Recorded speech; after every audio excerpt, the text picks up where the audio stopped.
Hello, folks. Welcome to our program today. Welcome to our training series in support of the mental health and wellness in our military and veteran communities. I am Dr. Jenny D'Olympia, the director of the Military and Veteran Psychology Program and the Train Vets to Treat Vets programs at William James College. I am also a veteran of the war in Afghanistan and a military spouse. We are delighted to have your incredible support for our ongoing series. This presentation is the 10th in our series of 10 and the last for our academic year. We've shared over 1,000 hours of training to clinicians and community members throughout our series. We'll begin a new series of presentations in August. We're able to do this because of you, support from William James College and the Massachusetts Department of Veterans Services. Today's program was coordinated by one of our own, Dr. Sarah Abbott. Dr. Abbott is a Massachusetts licensed social worker, associate professor, and director of the inaugural Center for Crisis Response and Behavioral Health at William James College. Dr. Abbott is the founder and principal at Abbott Solutions for Justice, LLC, whose mission is to advance effective and safe law enforcement responses to individuals in a behavioral health crisis. She holds a bachelor's degree in community work from Bradford and Ilkley College in England, a master's degree in criminal justice from UMass Lowell, and a PhD in law, policy, and society from Northeastern University.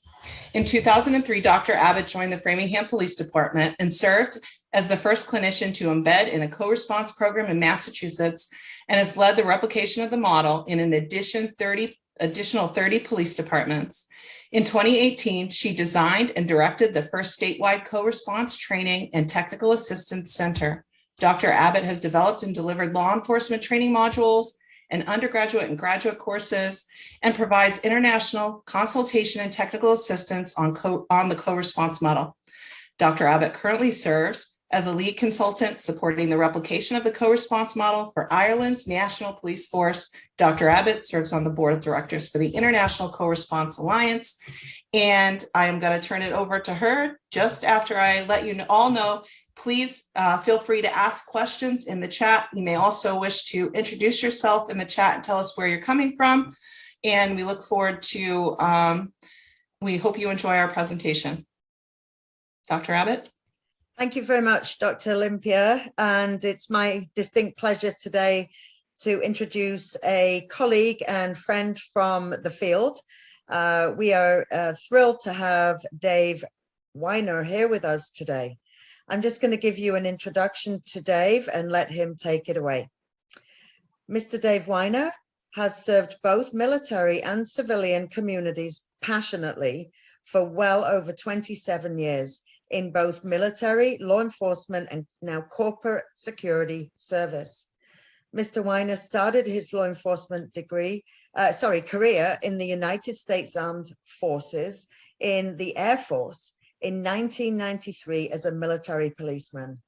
As his career progressed, he has worked on a variety of assignments, such as a patrol officer, field training officer, canine handler, special response team, training coordinator, and in supervisory positions in both patrol and investigations.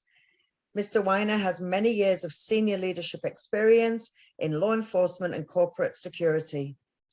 Holding executive level positions such as Director of Security and Assistant Chief of the Police, Mr. Weiner successfully rose through the ranks, became the Regional Chief of Police of the U.S. Department of Veterans Affairs Police in Long Beach, California in 2014.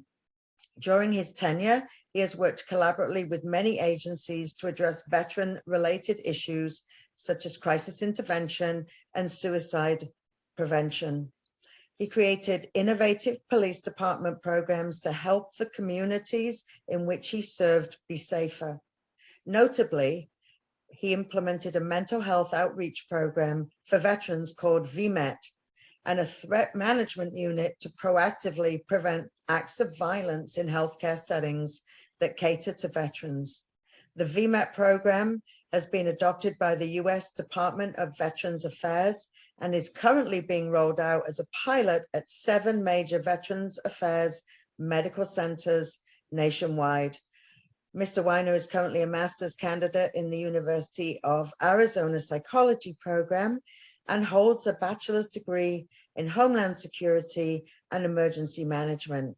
And it's my distinct pleasure to welcome you, Dave, to William James College. And we look forward to hearing more about your impressive work. Thank you, Dr. Abbott, and thank you, Dr. Olympia, both of you, for having me on today. Welcome, everybody. Happy Friday. I really enjoy talking about this topic. So you're probably going to have to get a hook and pull me off stage, towards the end. I'm very passionate about this topic. Being a veteran and having served veterans for a really long time, I feel some of the programs I'm going to share with you today are incredibly important and have been incredibly effective at helping our veteran community. One quick disclaimer, keep in mind, I've retired from the VA. I retired in 2019. I started my own veteran-owned small business, Secure Measures LLC. So that's what I do now. And I'll talk a little bit more about that.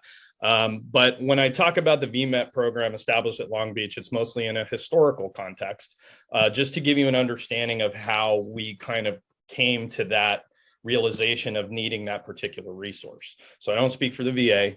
But I will share with you some of the current work that I am doing with our county partners and some of the programs that we have engaged in. So let's jump into the presentation. I'm going to go ahead and share my screen here. Hopefully everybody can see that. All right. So, here's some of the things we're going to talk about today. I'm going to kind of give you a little background. I'm going to share our origin story with you. We're going to talk about the VMET implementation. We're going to talk about our jail diversion program. That's not necessarily just for veterans. That's a sheriff's department program. And I'll try to clarify all of these different linkages. We're going to talk about the VRAMP program, which is a Veterans Risk Assessment and Management program in the TMU. That Dr. Abbott mentioned. We're going to talk about the Veteran Peer Access Network, which is another co-response type of program, and I'll explain why. And then our SPEAR program, which is also peer-based. And then I'm going to end up talking about some of the training that we're currently doing for first responders to help them better recognize veterans when they're in crisis, how to de-escalate or reduce the intensity of that situation and get them to the appropriate care systems and to the appropriate resources. All right, so here's how we ended up with some of our programs. The LA area has the highest veteran population anywhere in the country. California alone has about 1.8 million veterans, and over half of them are in the Southern California area. Even more distinctly, in LA County, we are the most populous county of anywhere in the country as it relates to veterans. But one of the things that we realized as I start talking about some of the programs, there was a huge lack of communication, collaboration, all different types of things between our federal partners, our city and county partners, trying to figure out who was responsible for what. And all of the stuff we're going to talk about today is in the vein of collaboration, because as you all know, one agency by themselves cannot do it all, no matter how much you resource them. This is a collaborative effort to prevent veteran suicide, and it has to be that way. And I've been very fortunate over the last couple of years because I've been able to work with some incredibly amazing people. So these are our demographics. These numbers are slightly older, but they still hold true. I think we all realize that when we talk about mental health issues involving veterans, it's not a blanket statement. All veterans do not suffer from PTSD or TBI or military sexual trauma. Roughly 18 to 30% suffer from some type of mental health issue. And as you can see, that translates into, especially our population, you're talking about almost 50,000 in the LA County area that are suffering, that we collaboratively as public safety may come in contact with. And we also have the unfortunate distinction of having the highest number of homeless vets and the highest number of suicides. And that's important in the context of what I'm going to talk about next. I don't know if anybody here, I'm sure some of you are maybe familiar with the Mayor's or Governor's Challenge. And if you're not, I'm going to explain. So the Mayor's Challenge was a partnership between the VA and SAMHSA initially in effort to roll out suicide prevention for military veterans and military family members, because we can't forget about our family members either. So there were 8 inaugural cities that were initially selected for the Mayor's Challenge. And the Mayor's Challenge team consisted of the Mayor's Office, LA County Board of Supervisors, local law enforcement, mental health, nonprofit, really kind of taking that public health approach to this. And we were selected, unfortunately, because of the high rates of homeless, high rates of suicide, all of those things. So you can either look at that negatively or positively. I look at it positively because this was a great opportunity. And this team has continued to meet since 2018 and has since been rolled into the LA County Suicide Prevention Network to further broaden those capabilities. But during the Mayor's Challenge, we all went back to Washington, D.C. in March of 2018, and we went to a policy summit led by SAMHSA. And all of us around the table were trying to determine, what aren't we doing? What are the things that we're not doing to help prevent? There are a lot of resources out there, certainly, to help prevent suicide in the veteran and military community, but what weren't we doing? So we all kind of broke up into smaller groups, and working with my colleagues at the LA County Sheriff's Department, their mental evaluation team, their co-response teams, and the LAPD MEU, mental evaluation unit, working with those two folks, we started to brainstorm. And it became quickly apparent to us that one of the things that we weren't doing was we at the VA did not have a co-response team.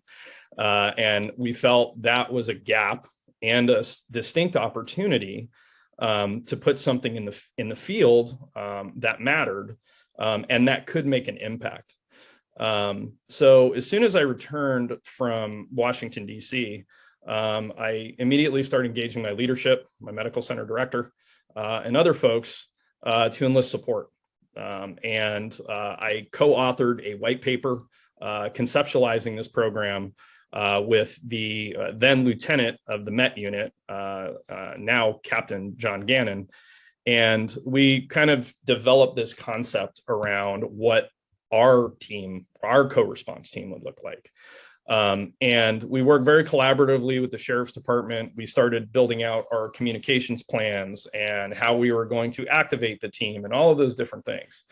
And if any of you know or have worked in a large bureaucracy, you know that sometimes there can be distinct delays from the time of formulation, idea formulation, to actual operational boots on the ground. So I said I got back in April of 2018. I had this program up and running by August 2018. I felt that was incredibly necessary at the time, and I believe it still is. The main mission of the Secretary of Veteran Affairs was to reduce or eliminate veteran suicide, and this was in line with the Secretary's priorities. So I utilized that as kind of a launching point and a justification to get this up and running. So the team started to deploy. You know, we didn't have a lot of policies, procedures, or anything in place. We just want to get it in the field. And they started working collaboratively with our other co-response partners at the Sheriff's Department, LAPD, and other local agencies. And we started rolling out to calls with them, especially ones involving veterans. And if you would talk to the good Captain Gannon, he would tell you immediately that the county needed us to be a partner because of the scope and magnitude of veterans in LA County. And it has been a phenomenal partnership. It's been ongoing. We kind of use these as kind of the 7 different strategies, creating protective environments. You know, we do things to lessen harm and prevent future risk. Trying to promote that connectedness. We all know that veterans tend to isolate, and that's a problem. So how do we do that? And then teach coping. coping and de-escalation skills.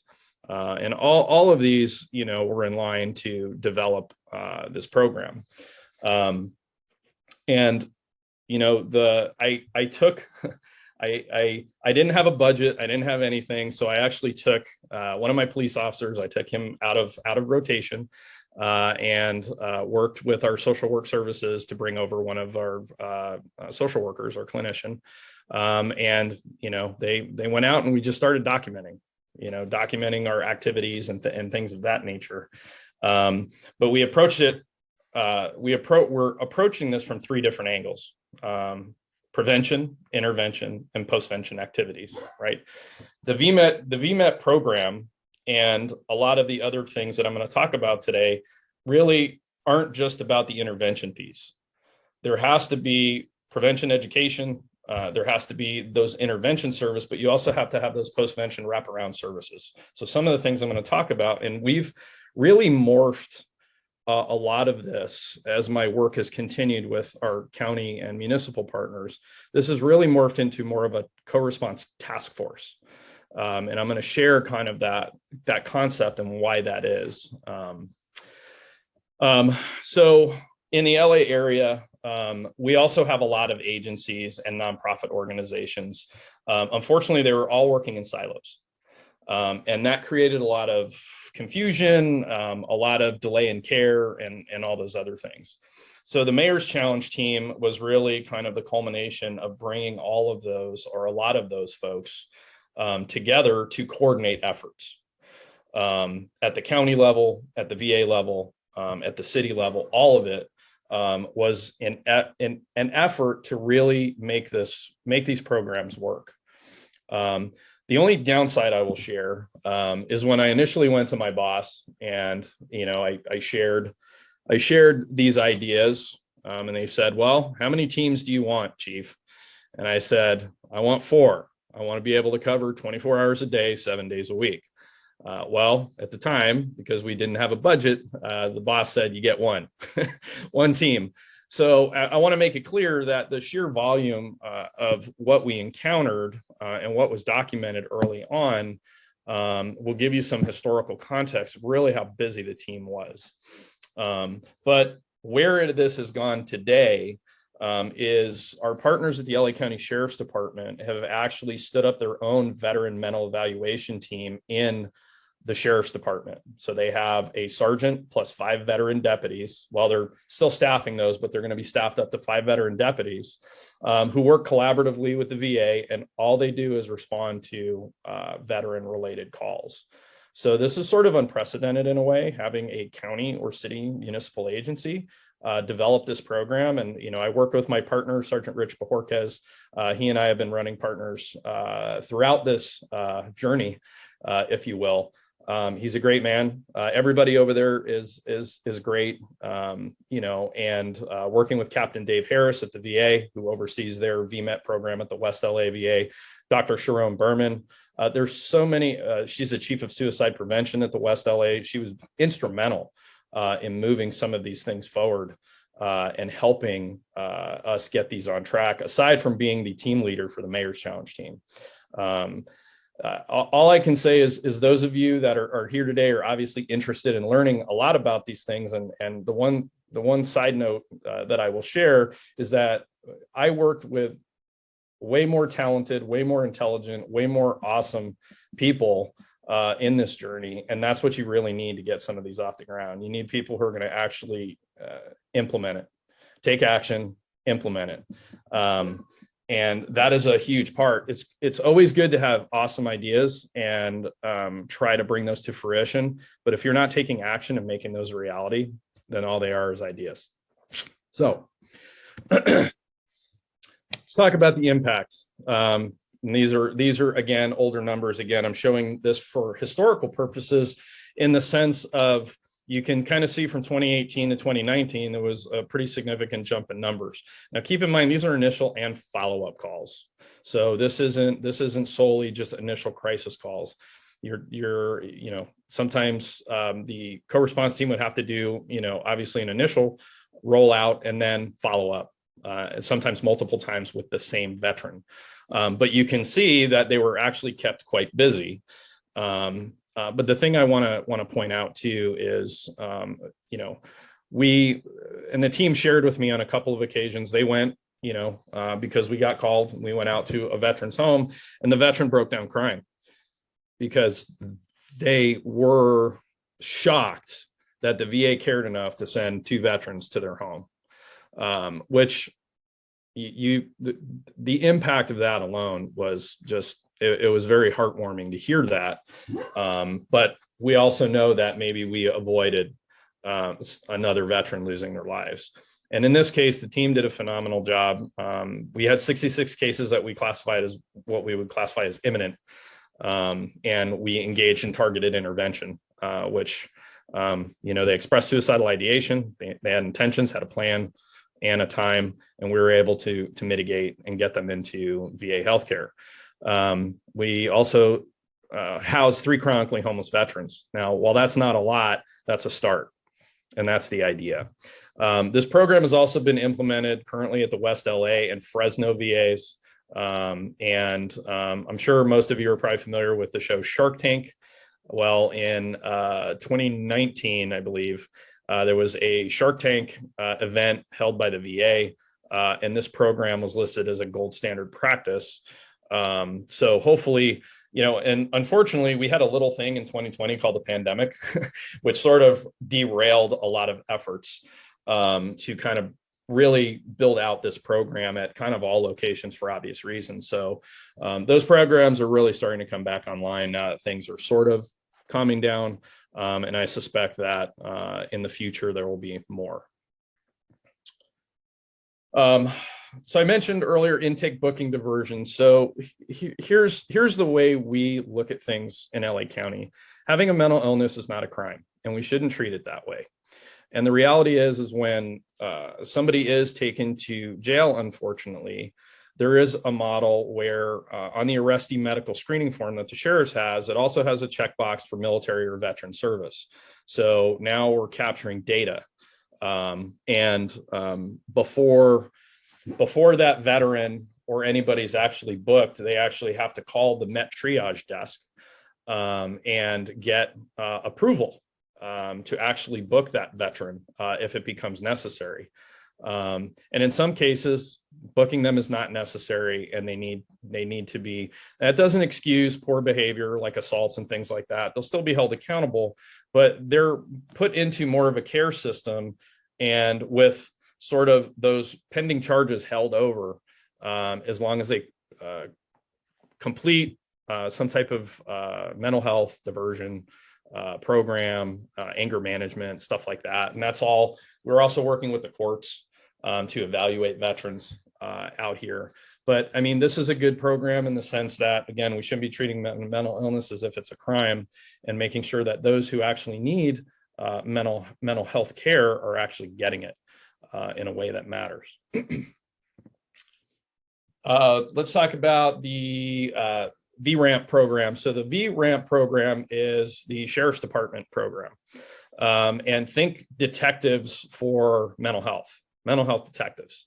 They really deal with our high utilizers of services. They deal with more difficult cases. They deal with threat cases, people, threatening public officials and things of that nature. But they do a lot more follow-up. So the co-response teams really focus on kind of that intervention piece out in the field, and these folks do a lot of the follow-up.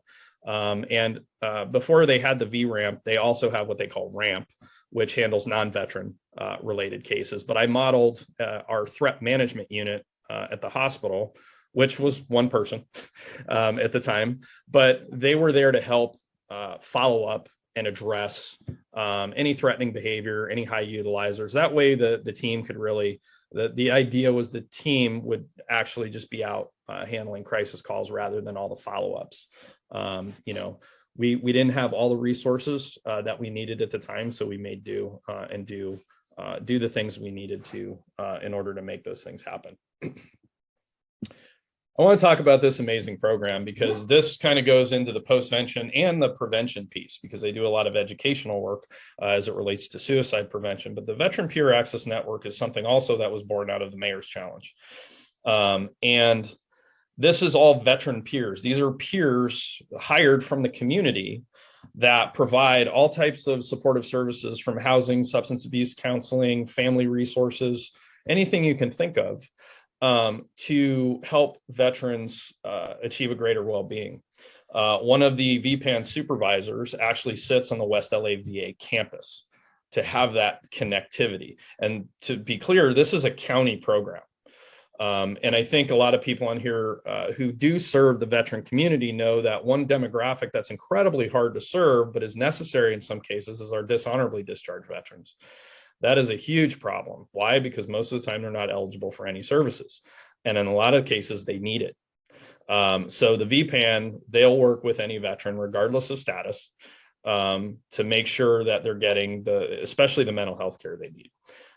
So we work very collaboratively with VPAN. My organization also does some training for them that I'm going to talk about towards the end. But this is an amazing program. They do such great work, and they work very collaboratively. And they're actually out in the field in the community. They're going out to homeless encampments. They're doing a lot of proactive outreach. So I can't say enough. And the program manager is Jim Zenner, who's also part of the Mayor's Challenge, just an Army combat vet, great man. Like I said, working with amazing, amazing people.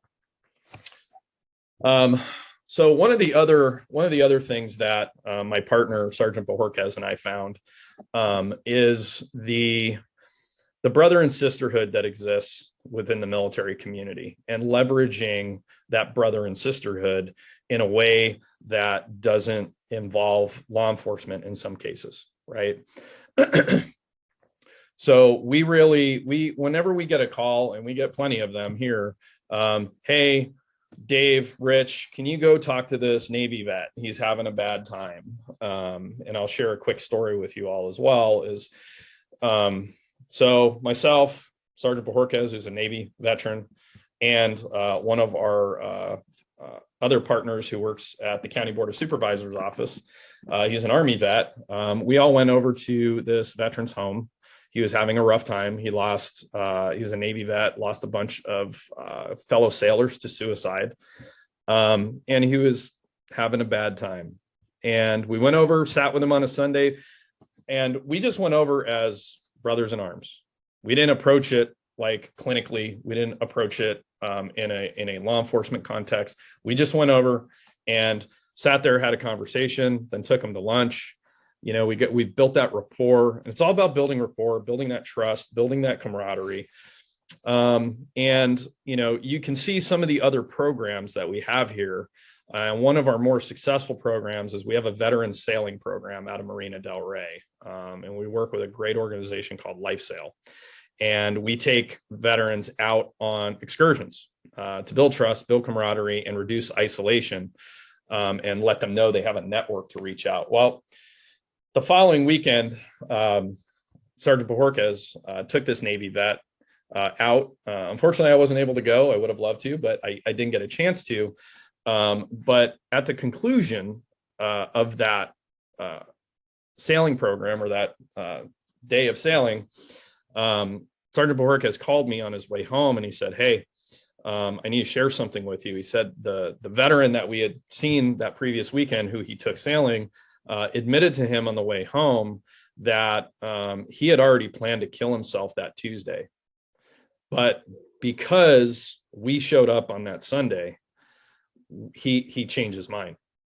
And just that care and compassion and empathy, and really sharing, being able to have those conversations openly, really helped that veteran. And, you know, he's had some challenges. He was homeless for a bit, but we were able to get him housed, and now he's got a job, and you know, he backslides once in a while, but you can't, you know, progress, not perfection, right? So we have all these different types of programs to get veterans engaged. And it's to keep them from being isolated, and to get them engaged with other like-minded folks that are able to kind of share those common bonds of experience. So we called it SPEAR. We say that's the tip of the spear, right? Suicide prevention, engagement, and resilience outreach. So it's been really positive. We always go in pairs, so we kind of look at it as kind of a quasi co-response, but it's just very different in that effort. Whoops. So the one thing I really want to talk about is the other thing that came out of our mayor's challenge was we started discussing what else aren't we doing? Well, our community partners, specifically the Sheriff's Department, LAPD, they basically said, you know what, we don't know a bunch about veterans. We don't really understand, even though there are a lot of parallels, and I think we would all agree there's a lot of parallels between first responders and veterans. However, there's that lack of cultural competency in some cases. And I think that cultural competency also extends to the private sector. You know, you have in an employment context, a lot of people don't understand there's a lot of misconceptions around PTSD as an example. And sometimes veterans will not be hired because there's that stigma and that thought process around it, unfortunately. So, but where we found it was necessary to create some training. And to be clear, the VA has a form or fashion of this training, but we tried to take this to a different level. So our first class is what we call veteran culture for first responders. And it's basically like veteran military 101, for lack of a better term. You know, we kind of give them the overview of military services, codes of conduct. We talk about mental health conditions, how to identify veterans in crisis, how to employ what we don't like the term de-escalation anymore. We think it's kind of an overused and misunderstood. We prefer the term crisis stabilization and scene management, because that's actually what people are doing in the field. You are stabilizing crisis. So we teach that as part of this. We got these courses certified here in California. So peace officers get credit for taking them, as well as Arizona, you get post credit there. And we also work with a wonderful organization out here called First Responder Wellness, who provides CEUs for these classes. I believe it's 7 CEUs for each of these classes. These are 8-hour classes. They're a full day. We do virtual scenario training with all the first responders. And this is police, fire, EMS, dispatchers, it really a broad range of folks, because, you know, in reality, when people are responding to a crisis, who's the first person to get the call? That dispatcher. And in some cases, sometimes fire will get there first, or EMS. So it's good to have that basic knowledge. And because we have so many veterans here in California, this training became incredibly relevant. And we've gotten a lot of rave reviews of these classes, because even our deputies that show up who are veterans, even they say they've learned some things that they weren't aware of, like some of the resources we share with them out in the field. So we're pretty proud of these training classes. And in this particular class, we do kind of an overview of mental health conditions that afflict veterans. But the second class we teach does a much deeper dive into the different mental health conditions, looking at the risk factors, protective factors. We do scenario-based training. In both of these classes, we have guest speakers. We normally have combat vets that come in and share their stories, especially those veterans who have had negative interactions with law enforcement. And those have been hugely beneficial in educating those folks on what not to do in the field, or what to do to help build rapport, to build that trust, to gain that person's voluntary compliance, so we don't have to use force. And we make it very clear to all the folks in the room, again, mental illness is not a crime. We shouldn't be treating it that way. And we should be doing what we can to help folks. Now, obviously, that doesn't mean they're not being held accountable, but at that particular time, maybe jail isn't the right option. Maybe getting them into a care system is going to be the appropriate. So we really hammer home empathy, compassion, and we draw a lot of parallels between the first responder and military communities to give them some understanding of how those relate. The last training class that we do currently, I actually did one last week, is risk management and mitigation for the VPAN folks. Even though they're all veterans, they still need to understand how to do a risk assessment and understand that, you're going out to people's homes. What are you doing to keep yourself safe? Are you engaging in that rapport building as a veteran? You should be leveraging your military experience in some cases, sharing with them how to report crimes, because a lot of them, they're peer support specialists. They're not police officers. So they need to understand how to report crimes, responding to critical incidents, what resources are available to them, like VMET and things of that nature, co-response programs that can come assist them, and work very collaboratively to try to help reduce the risk to them. Because even in class, a few of the peer support specialists shared that sometimes they get concerned because they're going out and they're dealing with folks who are suffering from mental illness. And unfortunately, folks who suffer from mental illness can be unpredictable. Doesn't mean they're dangerous, but they're just unpredictable. So we really try to educate our folks. And these are 3 of our, large programs. We also offer CEUs with this one as well. We want to make it a worthwhile experience, and it's been a good program. So I've rambled on for a really long time, I feel. Hopefully that was a good overview. I will, when I get a chance, put my contact information in the chat.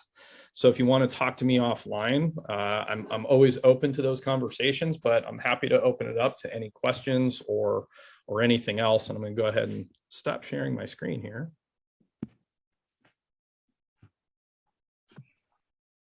Hi, Dave. I'll get things started. All right. Fantastic presentation. I'm exhausted watching you. You must be exhausted doing it all. So thank you for your amazing work. Thank you. We have a lot of people on the line who are current co-responders, overseas co-responder, police-based programming. And we have a lot of people who are going to be clinicians, doctorate level and master's level. If you had 3 tips for someone who knows nothing about military culture when they're treating someone, excuse me, what would they be? That's a great question. And we actually had this conversation in class yesterday. We had one of our basic veteran classes yesterday. And one of the things that came up is being kind of conscious especially when you're dealing with a combat veteran. Don't come right out and ask them how many people they've killed downrange.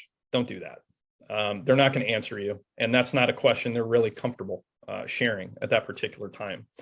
You don't necessarily have to be a veteran as well to connect with a veteran, but what you have to do is build that rapport and build that trust. That is going to allow someone who is challenged to open up a little bit more. The reality is veterans tend to trust other veterans, which that's another point. But again, you don't have to be. But if you are what I call military adjacent, as an example, you have a brother, a sister, a family member who is in the military, you can leverage some of that experience and say, hey, I never served, but I'd love to hear your story. I'd love to hear, where were you stationed? Where did you go? What did you do in the military? What was your job? Those type of things are perfectly okay to ask. But asking very specific details, about like their exploits downrange. If they said they were outside the wire, that means they're in active combat. Really not appropriate questions. And this does happen a lot because people are not informed. And it really makes a lot of combat vets angry, to be honest. So obviously we want to de-escalate situations rather than escalate. So. Excellent. Perfect. Thank you. We do have a question from Christina in the chat. So what kind of collaboration is there with community veteran service officers? And if you could tell us what those are, Dave, in your response. So we have established relationships with like the American Legion, those type of veteran service organizations, at least out here in California. And I'm not sure if this is VA wide, or if it has been rolled out VA wide, but I know our VSOs, they actually had office space at our VA campuses here in Southern California. So there was like direct access for for our veterans to go get their service connections and benefits and those type of things. But our VPAN folks have very close ties to a lot of those organizations, because they also provide, a lot of supportive services, camaraderie. They hold events, those type of things that bring attention and awareness to them. So they are absolutely critical partners, for sure. Excellent. Yeah, go ahead. Dr. Abbott, before you, I just wanted to add a thing about Massachusetts. In Massachusetts, we have a veteran service officer in every town. So I just wanted to let everybody know that. Go ahead. Do you want to do the next question? Sure, certainly. That is important. When I worked in Framingham as the co-responder, I realized pretty quickly there was quite a lot of resources that the CSO had, including rent support, including employment support, and a monthly check for for kind of being good, I guess. But yeah, really underutilized, I think, and definitely important to know they're widely available. So one question that came in that you partially answered, but I'd like to twist it a little. So Stephen asks, what are the efforts that are made toward prevention and postvention? I think I'd like to ask if you could specifically talk about responding to critical incidents. Do you engage in debriefing? Are debriefings part of your postvention work? Yes, absolutely. So we teach a crisis stabilization and scene management process called ROAR, and it stands for Respond, Observe, Assess, React. And we utilize that as a format to do debriefings. When we respond to a call, what information do we have? What's going on at the call? And then when we get to the call, what are we seeing? What's going on? What's happening? And then are we looking at physical, verbal approachability? Is there any dangerousness? Is there any immediacy of need for intervention? Looking at those things in assessing that situation. And then the reaction part is really doing something about it. What are we doing there? And a lot of times, depending on where we're merging into this particular situation, we're either going to have to speed things up and take action a little bit more quickly, or we need to slow it down. And in a lot of cases, especially when you're dealing with somebody in crisis, you really need to slow it down. So I would say from a prevention angle, we're doing a lot of education in that area around, hey, you can prevent a situation from spiraling out of control by kind of slowing it down and taking it down a notch and not getting yourself as the first responder all ramped up. And then from a postvention perspective, a lot of it is education, again, giving that veteran who's in crisis those coping skills, letting them know they have a social network, letting them know that they have people there to support them, and then getting them into the appropriate care programs, whether it's substance abuse counseling, or if they're struggling with, housing, getting them into housing, because sometimes that's a crisis for them. And the other thing that we stress to our first responders is you can't rush a crisis. When somebody's in crisis, you can't rush. So, and that has been a challenge in law enforcement in particular, because as a busy agency, you're going from call to call to call to call to call. Unfortunately, you can't handle a mental health call with somebody who's in crisis the same way you would treat other calls, because sometimes it's just going to take time. So you have to slow things down where appropriate and try to make, give yourself that space to tone things down. So hopefully that answered your question. Thank you. I think quite completely. So I'm glad you're raising that, slowing things down and needing the support of the agency and the city or town to allow officers to be engaged in something for longer than usual, to use mutual aid if necessary.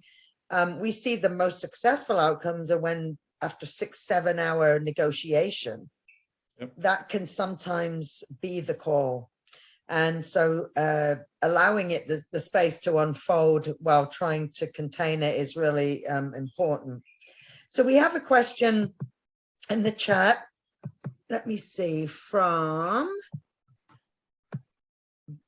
Basil Bessie. I am concerned that some professionals mistake anger or rage for mental illness. What are the protective measures in the mental health system that can prevent such abuses? That's a good question. Unfortunately, I think part of those protective, or one of those protective measures, is really education and understanding that those that suffer from mental illness, generally, like I pointed out earlier, are not generally dangerous, right? And demystifying things like, oh, every veteran who has PTSD has anger issues. That's not factual. It's just not. And that's statistically impossible, by the way. But educating people and demystifying the different underpinnings of some mental health conditions can help that, and help be able to differentiate someone who's having anger issues versus an actual mental illness. I think the approach, though, in a lot of ways, is still one of de-escalation, and still one of crisis stabilization, bringing the intensity down no matter what it is. Those are universally applied, whether it's somebody who's suffering from a mental illness or somebody who just has anger issues. The reality is they can both be handled similarly in that context. And obviously from a psychological perspective, obviously we know there's a lot of different theoretical orientations and things of that nature, and approaching it from, a humanistic perspective or a behavioral perspective, right? There's all different ways to approach these things, but looking at it from those theoretical orientations also kind of helps put some of these in a little better perspective. Hopefully that answered the question. Yeah, certainly. I was going to say, as I was reading the question, I was thinking, it is almost the same approach, because most of the time you don't know what's underlying the behavior, but you can make an assessment by getting more information, which means, things being calmer. I don't see any other questions in the chat, but go ahead, Jenny. There are two private questions in the chat. One of them is, are women or men co-responders more effective at de-escalating suicidal crisis situations with veterans, most of whom are male? Can you read that again, Jenny? Yeah, sure.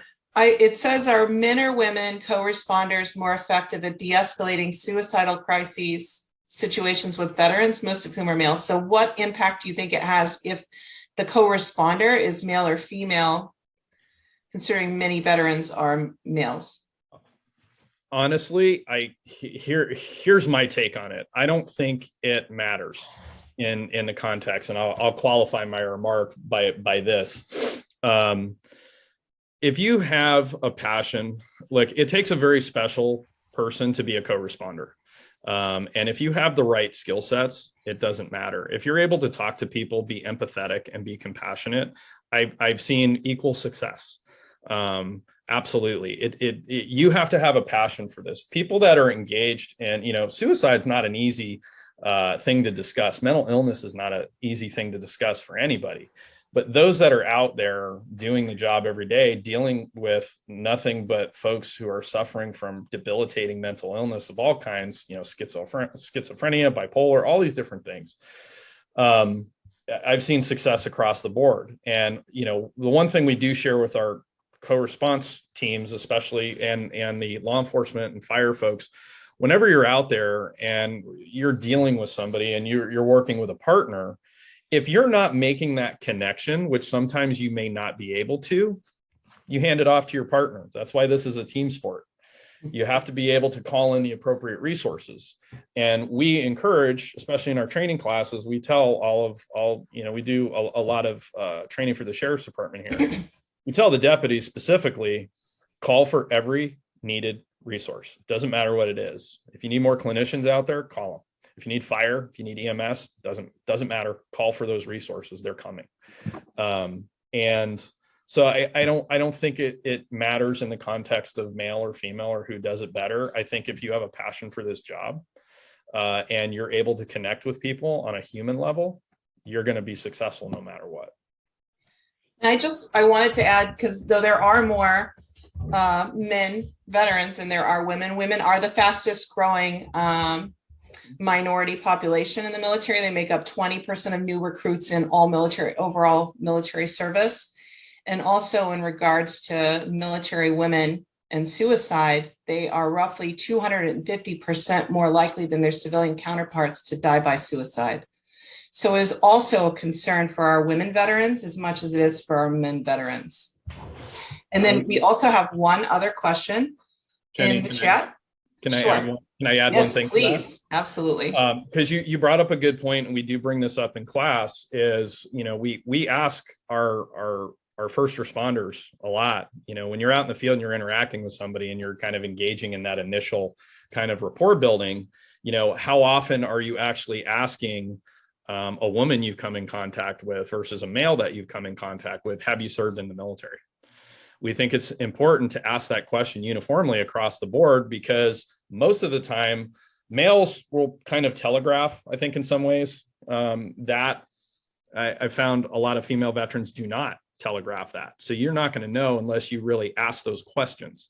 So we've encouraged them to ask those questions across the board, because we do recognize that there is a growing population of female veterans, and they absolutely need to be acknowledged. So we definitely encourage that. So thank you for bringing that up. Thank you. Definitely, because you don't know what a veteran looks like. It's always important to ask the question. Okay, and then here's another question we have in chat. It's, are programs like this available to campus or college security police, as well as general for campus? I feel like this would really help higher ed professionals and student peer responders feel more comfortable with supporting veterans in crisis and on campus. Absolutely, 100%. So we've also done work for the LA Community College District here in Los Angeles. The LA Community College District actually has the largest population of veteran students anywhere in the country. So recognizing that, we've worked with other higher ed. We've done some cultural competency training for some colleges out here. We've done some safety and security briefings, and also included stuff relative to veterans and mental health and crisis intervention, teaching faculty and staff, how to best address those situations, especially if they come across it, and then what resources are available on campus, like their Veteran Resource Center or something along those lines. But they also have a direct line to our co-response programs. So our co-responders will respond and have responded recently to several of our 9 colleges in order to address some veterans who are in crisis at that particular time. So yes, these programs are absolutely available to higher ed, and that's just another partnership that we have here in LA. And I also want to point out one thing. Here in LA, we have a ton of resources, and we have a ton of collaborations. I believe if we can get it together out here in a very siloed place, this is very doable in other places. It won't always look like what we're doing, but you still can affect some level of change or some level of collaboration by reaching out to people and bringing people to the table and having those conversations. It's incredibly informative and incredibly helpful. Great, thank you very much, Dave. One question that's been asked, kind of similar to what you just answered, but is there anything being offered to civilian organizations that deal with responding to trauma or crisis, like the Red Cross, for example? We haven't done anything directly with the Red Cross, but I've been getting actually a lot of phone calls regarding mental health for like private sector organizations, and we do those type of trainings for sure. And we can literally build out anything that is needed, especially if it's something very niche that an organization has. We can certainly do those type of things. And it's just interesting you asked about that, because I did get a call last night for that exact situation where, hey, we have employees or we have customers or clients that do suffer or have had mental health episodes, and we don't know how to handle them. So it's really about, it's a huge education piece. And that really goes into the prevention, and response of those type of things. Great, thank you. One last question. If someone wanted to take one of these trainings, how would they do that? I have a passport. I will travel. So you're available. Yeah, it's my intent is to take these trainings nationwide because I think they're needed, especially in the more populous states for veterans. I think it's incredibly important. If an agency wants to host, happy to set those things up. I bring my simulator, we bring all the training materials, we bring everything, and then we go through the classes. So like I said, I can put my information in the chat, and if you want to reach out to me separately, we can work on that. Excellent, thank you. So we're at 12:56. Dr. D'Olimpia, do you have anything else? I'm just watching the chat here. There's a couple things. Let me look through here.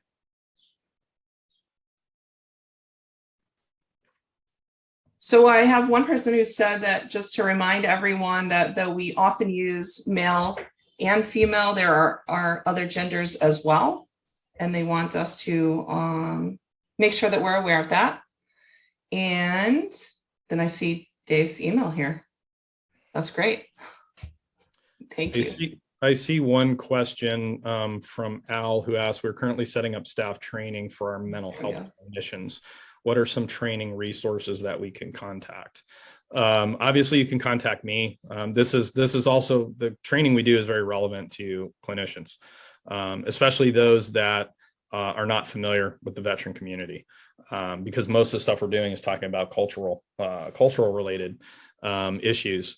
But if you're working, or if you're looking at something more like around peer support training, I can refer you to those type of organizations that do those kind of trainings for clinicians. Just really depends the kind of specificity you're looking for, and I'm sure I can point you in the right direction.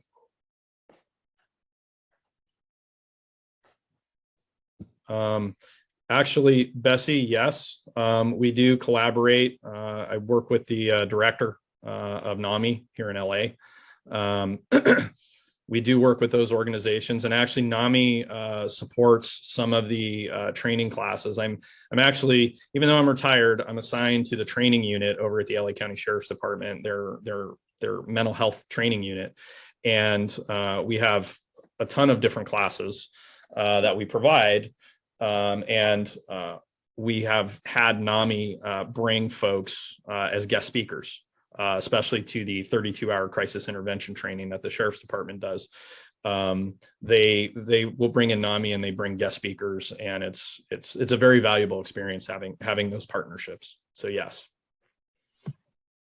Excellent, thank you. How are we doing? I think that it's time to wrap up, Dave. If there's nothing else, we are 1 minute shy of noon, 1 o'clock over here. And we really want to thank you for the information that you've shared with us today, for your passion in this work. You're getting a lot of praise coming up, which is very well directed at you. You clearly care deeply about the service that people get. And we are partners in that for sure. We have shared missions, and anything William James can do for you, keep in touch. And please, everyone, feel free to reach out to Dave if you want to. We can talk about bringing you back. And Dr. D'Olimpia, anything on your end? Final thoughts? Nope, I did. I also put my email in the chat in case you have any general questions related to military or veterans. Because again, we're definitely going to be having more presentations starting up in August. We'll do another series. And so if you're looking for resources related to military or veterans and mental health, please feel free to reach out to me anytime, and I will either help you or find someone who can.